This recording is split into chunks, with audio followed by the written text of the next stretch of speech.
السلام عليكم ورحمة الله وبركاته. إن الحمد لله نحمده ونستعينه ونستغفره ونعوذ بالله من شرور أنفسنا وسيئات أعمالنا. من يهده الله فلا مضل له ومن يضلل فلا هادي له. وأشهد أن لا إله إلا الله وحده لا شريك له. وأشهد أن محمدا عبده ورسوله لا نبي بعده. قال الله تعالى: يا أيها الذين آمنوا اتقوا الله حق تقاته ولا تموتن إلا وأنتم مسلمون. يا أيها الناس اتقوا ربكم الذي خلقكم من نفس واحدة وخلق منها زوجها وبث منهما رجالا كثيرا ونساء واتقوا الله الذي تساءلون به والأرحام إن الله كان عليكم رقيبا. يا أيها الذين آمنوا اتقوا الله وقولوا قولا سديدا يصلح لكم أعمالكم ويغفر لكم ذنوبكم ومن يطع الله ورسوله فقد فاز فوزا عظيما. أما بعد فإن أحسن الكلام كلام الله وخير الهدى هدي محمد صلى الله عليه وسلم وشر الأمور محدثاتها فإن كل محدثة بدعة وكل بدعة ضلالة وكل ضلالة في النار. أيها الإخوان والأخوات رحمني ورحمكم الله جميعا. InsyaAllah ta'ala pada malam kali ini kita akan membahas kitab Ma'alim fi Tariqi Talabil Ilm, karya dari Syekh Abdul Aziz As-Sadhan.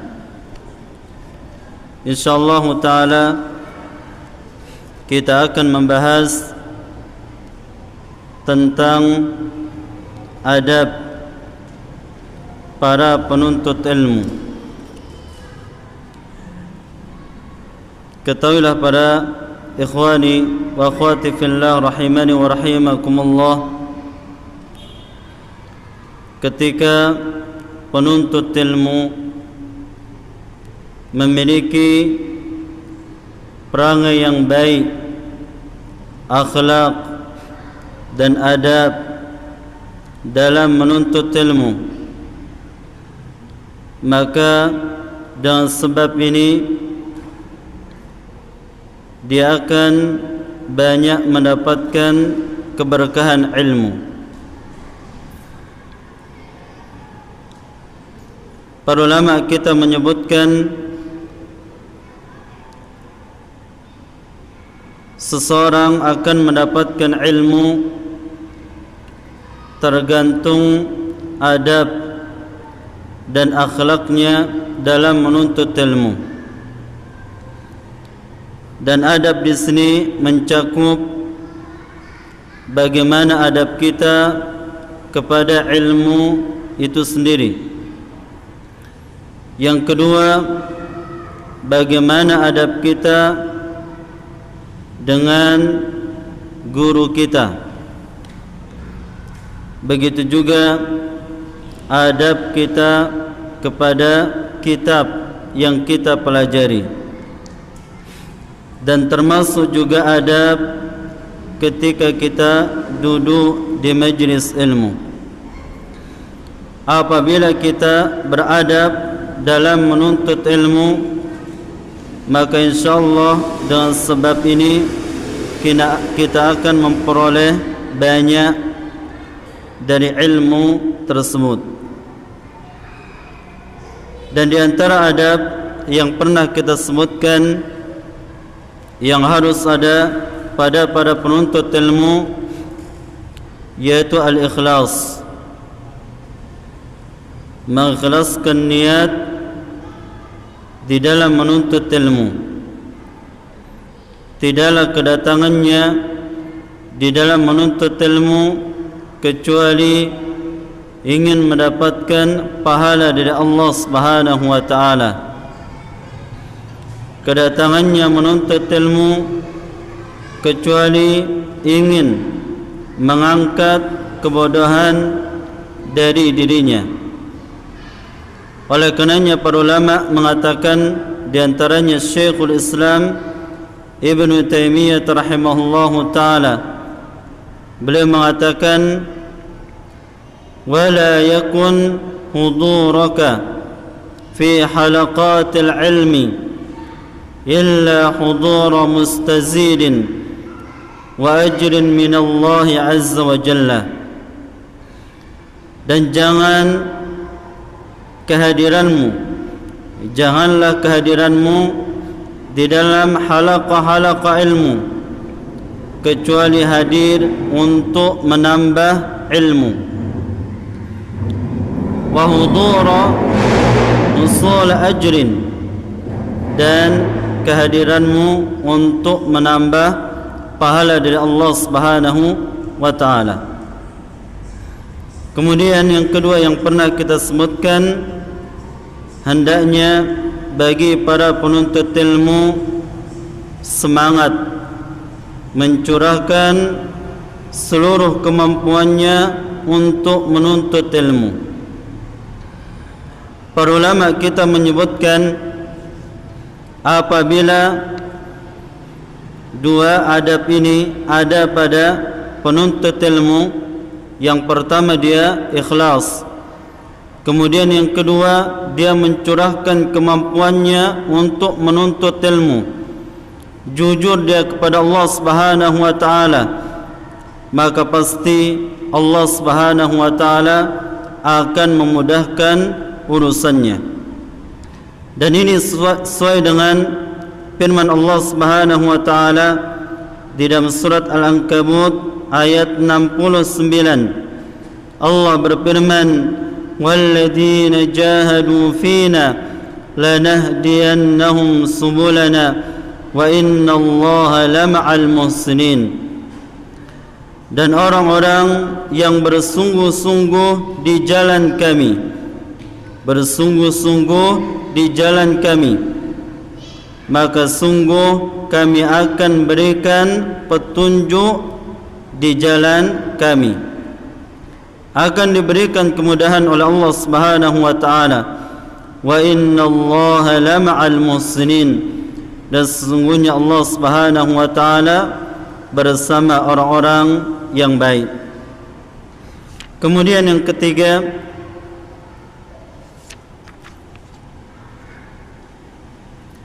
al-hirsu 'ala tabkir ila al-halaqah, semangat datang di awal waktu dalam menghadiri majlis ilmu. Yang ketiga, semangat hadir di awal waktu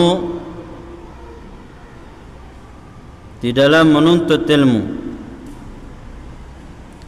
Kemudian yang keempat yang pernah kita sebutkan, istidraku ma yafutu minad durus, mendapatkan pelajaran-pelajaran yang telah luput. Yani mungkin kita mendapatkan udzur atau kesibukan sehingga kita tidak bisa menghadiri majlis ilmu, maka hendaknya kita mendapati ilmu yang luput tersebut. Imma kita mendapatkannya pada teman-teman kita yang memang mempelajarinya, atau kita mendapatkannya dari kaset-kaset tasjilat, yakni rekaman-rekaman dan yang lainnya, yakni adab para penuntut ilmu. Kemudian yang kelima, ta'liqul fawaidi 'alal kitab,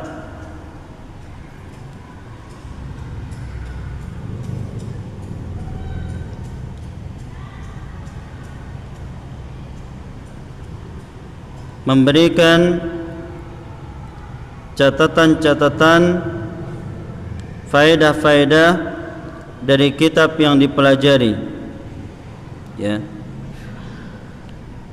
Tahap yang kelima ini sangat penting bagi para penuntut ilmu. Ini hendaklah faedah-faedah yang didapatkan dari kitab yang dipelajari, ya, memberikan catatan di dalam kitabnya atau menulis faedah-faedah tersebut pada buku sakunya. Karena terkadang faedah tersebut kita tidak dapatkan pada kitab-kitab yang lain, tapi faedah tersebut kita dapatkan pada kitab yang kita pelajari. Oleh karenanya di sini muallif rahimahullah taala mengatakan ta'liq maknanya adalah taqyidul fawaid allati tasma'uha 'ala al-kitabi aw fi daftarin khariji. Ta'liq maknanya adalah mengikat faedah-faedah yang anda dengar 'alal kitab, di atas buku, atau fi daftarin khariji, atau buku saku yang lain. Wa hadhil fawaidu idza harisa al-insanu ala taqyidiha wa ala muraja'atiha marratan ba'da marratin fa innaha bi idnillahi ta'ala tukawwinu 'indahu malakatan fil kalami wa fit tahdhiri. Dan faedah-faedah ini apabila seorang semangat mengikatnya, menulisnya dan memurojaahnya berulang kali, maka sungguhnya dengan izin Allah sebab ini dia akan memiliki kemampuan untuk berbicara, wa fit tahdhir, dan memiliki kemampuan untuk menyampaikannya. Yani apabila kita catat faedah-faedah yang kita dapatkan di dalam kitab, maka dengan sebab ini, ya, Allah Subhanahu wa taala akan memudahkan kita di dalam menyampaikannya. Dimanapun tempat kita berada, kita akan bisa menyampaikan faedah tersebut. Fa idza qara'ta kitaban sawa'un ala syai'in aw qira'ati harrin faris kullal hirsi ala an tuqayyida ma tasma'u aw taqra'u min al-fawaidi.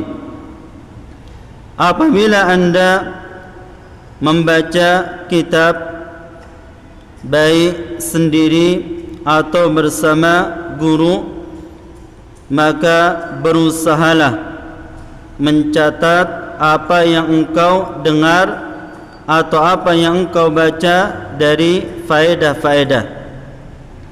Aw ma yamurru 'alaika min asy-syawaridi wal faraidi fa idza atmamta qira'at al-kutubi thumma tasaffahta tilka al-fawaid satash'uru annaka jama'ta kanzan 'aziman. Muallim mengatakan apabila berlalu kepadamu dari faedah-faedah ilmu, kemudian engkau menyempurnakan bacaan kitab-kitab, lalu engkau memberikan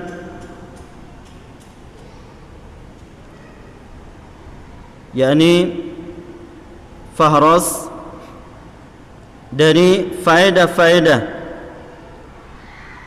Satash'uru annaka jama'ta kanzan 'aziman, maka niscaya engkau akan merasakan mengumpulkan perhiasan yang sangat besar.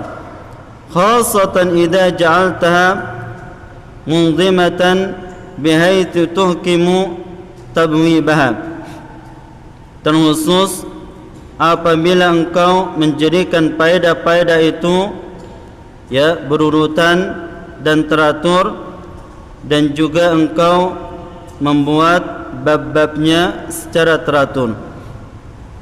Yani muallif mengatakan di sini, apabila kita membaca kitab atau membaca di hadapan syekh atau mendengarkan apa yang disampaikan syekh, kemudian kita mencatat faedah-faedah tersebut, kemudian kita berikan bab-bab, kemudian fahras, maka niatkanlah bahwasanya faedah tersebut adalah kanzan aziman, perhiasan yang agung.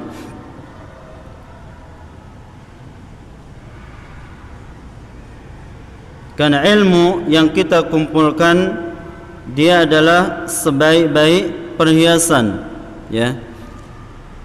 karena dia akan bermanfaat sekalipun kita telah meninggal dunia. Mungkin di masa kita hidup catatan kita itu tidak terlalu bermanfaat, tapi bisa jadi setelah kita meninggal dunia, kemudian anak kita, mungkin orang lain membaca kitab itu, kemudian diajarkan kepada orang lain, sehingga pahalanya terus mengalir sekalipun kita telah meninggal dunia. Tapi intinya di sini, bagi para penuntut ilmu hendaklah memberikan catatan-catatan atas faedah-faedah yang dia dapatkan, baik tatkala dia mempelajari kitab tersebut di hadapan gurunya atau dia mempelajari kitab tersebut untuk dirinya. Tapi kemudian yang keenam, al-amru sadis al-insatu wa adamul inshighal.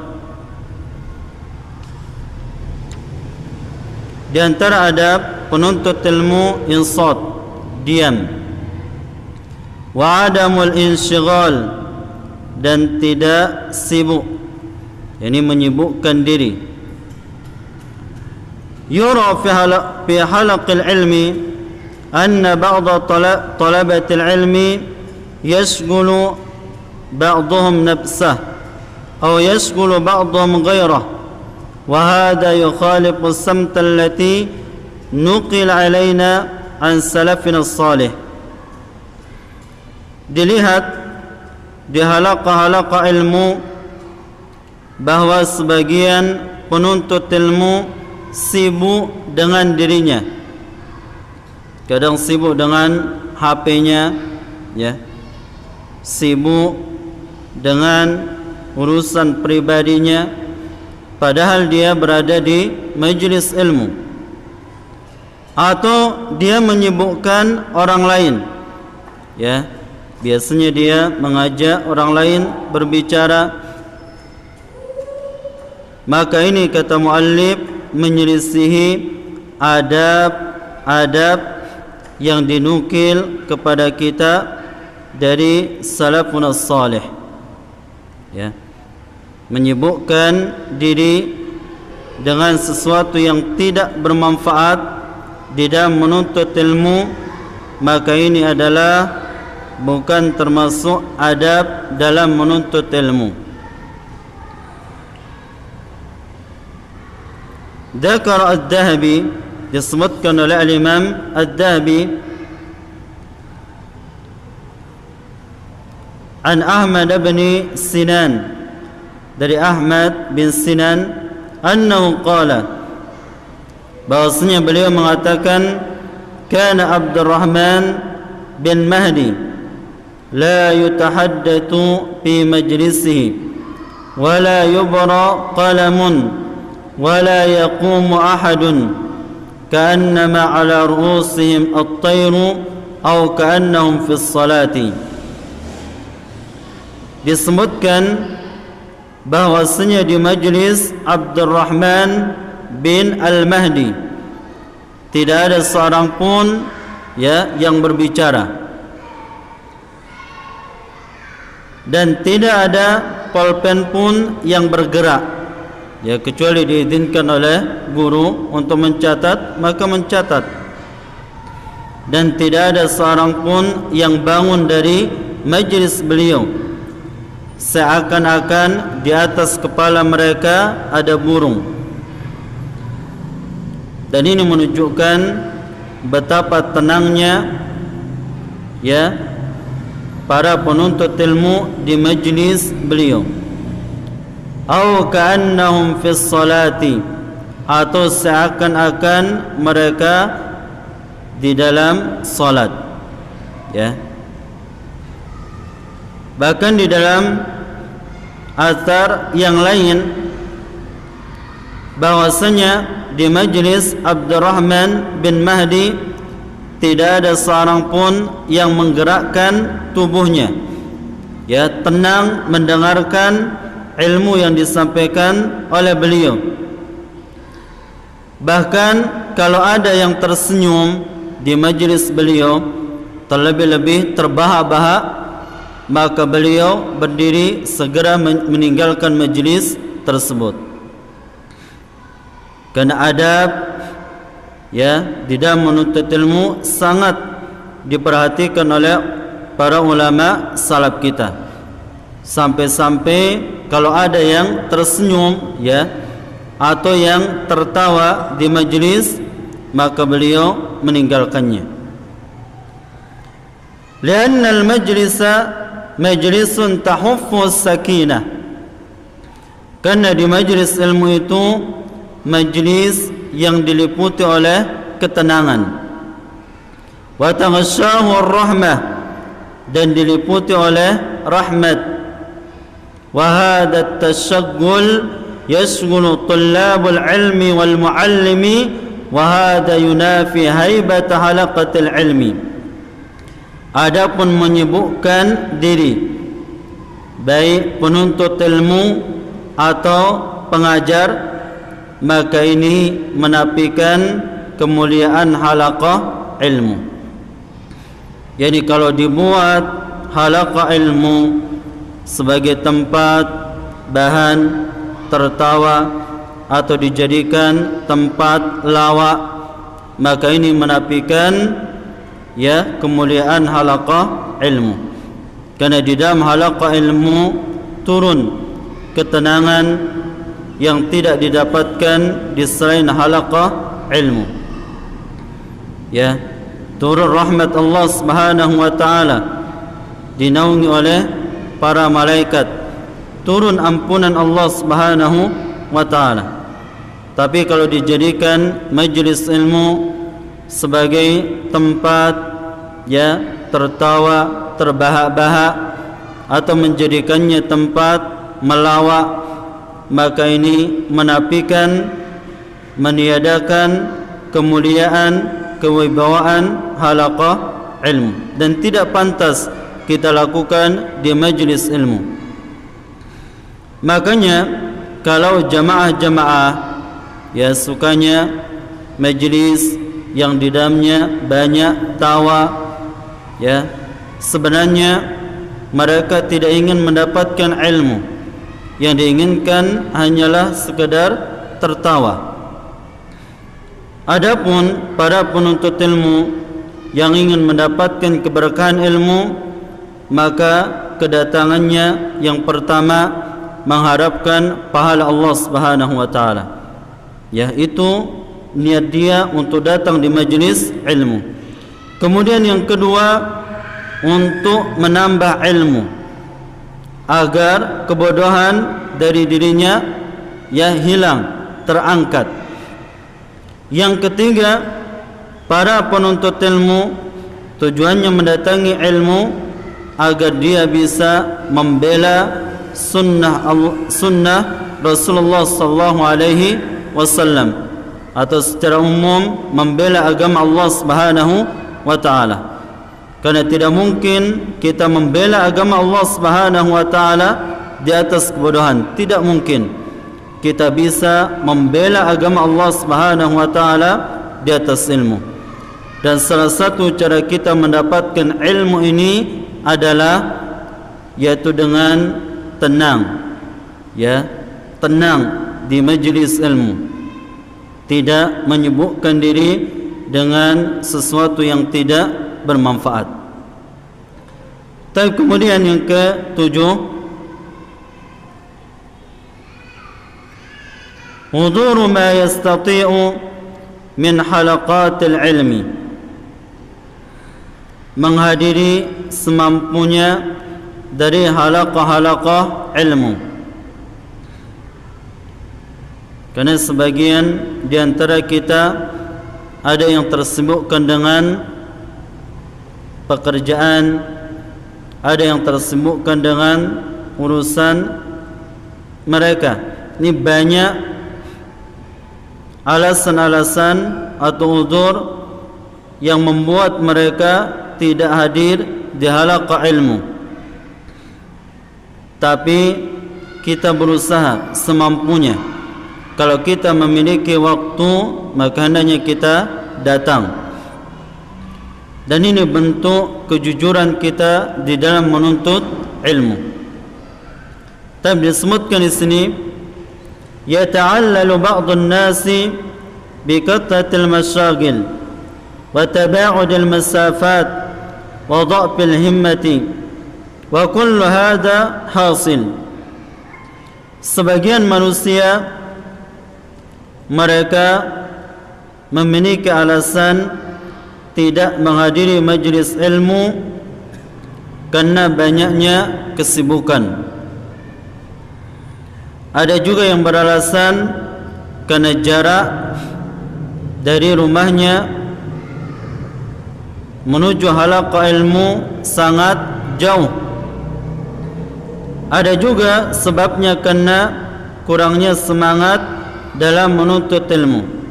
Wa kullu hadha hasil, dan semuanya ini kita dapatkan.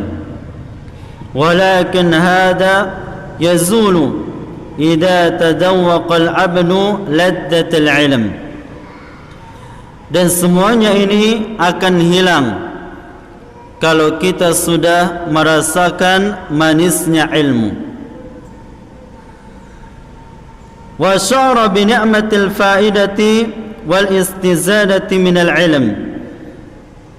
Dan apabila dia telah merasakan nikmatnya faedah dan nikmatnya menambah ilmu, yakni banyaknya kesibukan-kesibukan, jauhnya jarak dari menuntut ilmu, kurangnya semangat dalam menuntut ilmu akan hilang apabila kita sudah merasakan nikmatnya dalam menuntut ilmu. Dan yang merasakannya adalah orang-orang yang memang semangat di dalamnya. Ya, kita lihat para ustaz-ustaz kita, jarang mereka alpa dalam menyampaikan ilmu. Kalau ada kajian, mereka segera mendatanginya, karena mereka sudah merasakan begitu nikmatnya ya menuntut ilmu. Bahkan di dalam semua waktunya, baik itu di rumahnya atau di luar rumahnya, ya, dia sibukkan dirinya dalam menuntut ilmu. Sangat nikmat, ya, sangat nikmat.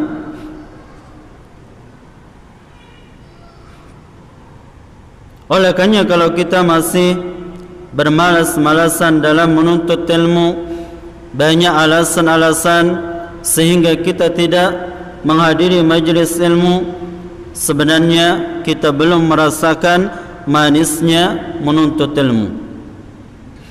Makanya para ulama salaf kita mengatakan, wa man lam yaduq dhullat ta'allumi sa'atan tajarra ka'sul jahli tula hayati.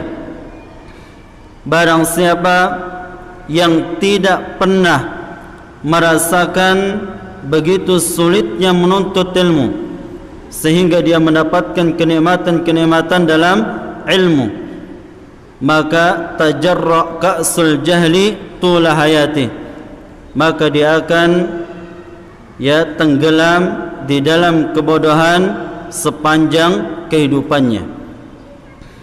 Yani orang yang tidak pernah merasakan begitu manisnya menuntut ilmu, maka dia abaikan menuntut ilmu. Makanya sebenarnya kita harus mengambil pelajaran pada ustaz-ustaz kita. Kenapa mereka bisa turun gunung, menempuh jalan yang sangat jauh untuk mengajarkan ilmu, padahal mereka tidak mengharapkan sedikit pun imbalan, tapi mereka hanya mengharapkan pahala dari Allah Subhanahu wa taala. Tetap semangat mereka menghadiri majlis ilmu, kecuali mereka ada udzur, mungkin sakit dan semisalnya, sehingga mereka tidak mendatangi majlis ilmu.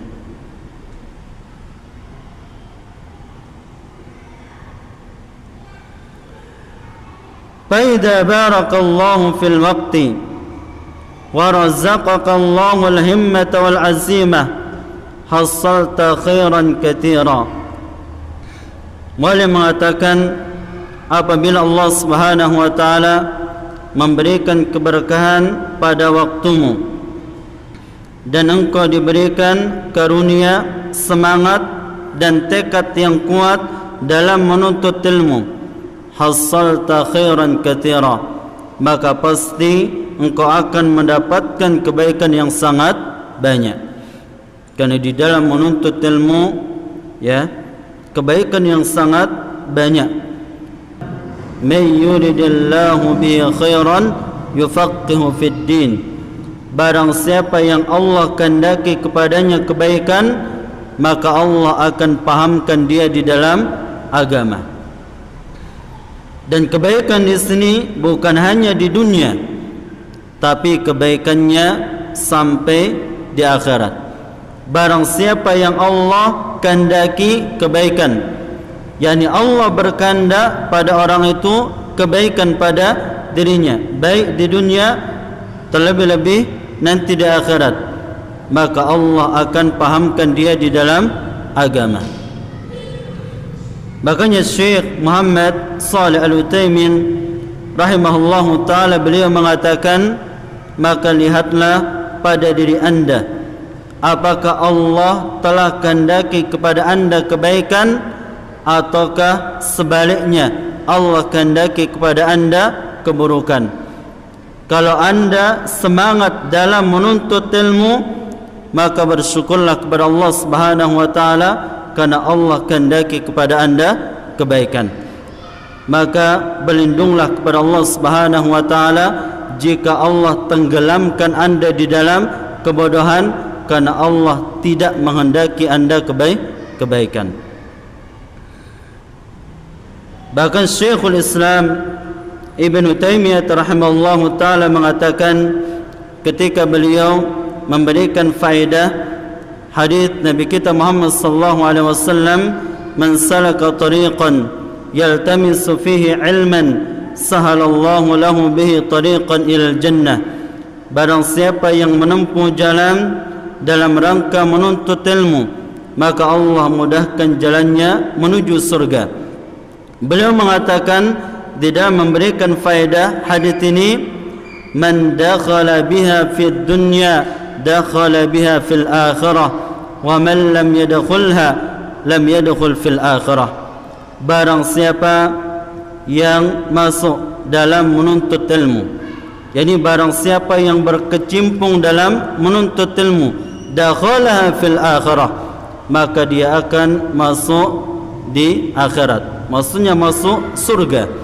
Dan barang siapa yang tidak pernah menuntut ilmu di dunia, maka bagaimana dia bisa masuk ke dalam surga? Karena halaqah ilmu ini sebagaimana yang disebutkan Nabi kita, dia adalah raudhatun min riyadil jannah, taman di antara taman-taman surga. Ya. Barang siapa yang masuk di taman surga di dunia, maka dia akan masuk ya taman di antara taman-taman nanti di surga, ya. Makanya kita lihat pada diri kita bagaimanakah tingginya semangat kita di dalam menuntut ilmu. Kalau kita mendapati pada diri kita banyak kesibukan-kesibukan, banyak alasan-alasan sehingga kita tidak mau duduk di majlis ilmu, maka berhati-hatilah, karena ini sebuah tanda keburukan bagi diri kita. Tapi sebaliknya, kalau Allah memberikan kita semangat dalam menuntut ilmu, datang awal di dalam halaqah-halaqah ilmu, dan Allah memudahkan kita untuk mendapatkan ilmu, maka bersyukurlah kepada Allah Subhanahu wa taala, karena ini adalah nikmat, karena Allah menghendaki kepada kita kebaikan. Masih ada waktu?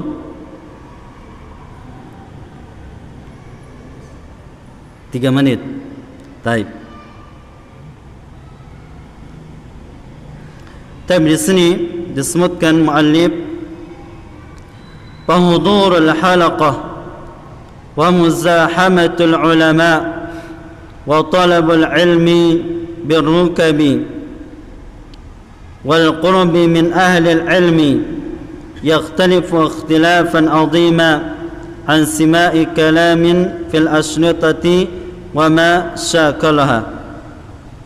Beliau mengatakan menghadiri halaqah dan mulazamah dengan para ulama dan para penuntut ilmu, baik menggunakan kendaraan, maka ini merupakan amalan yang mendekatkan diri kepada Allah Subhanahu wa taala, sesuai dengan apa yang dikatakan oleh Syekhul Islam Ibnu Taimiyah rahimahullahu taala, menukil perkataan Hudzaifah Ibnu Yaman.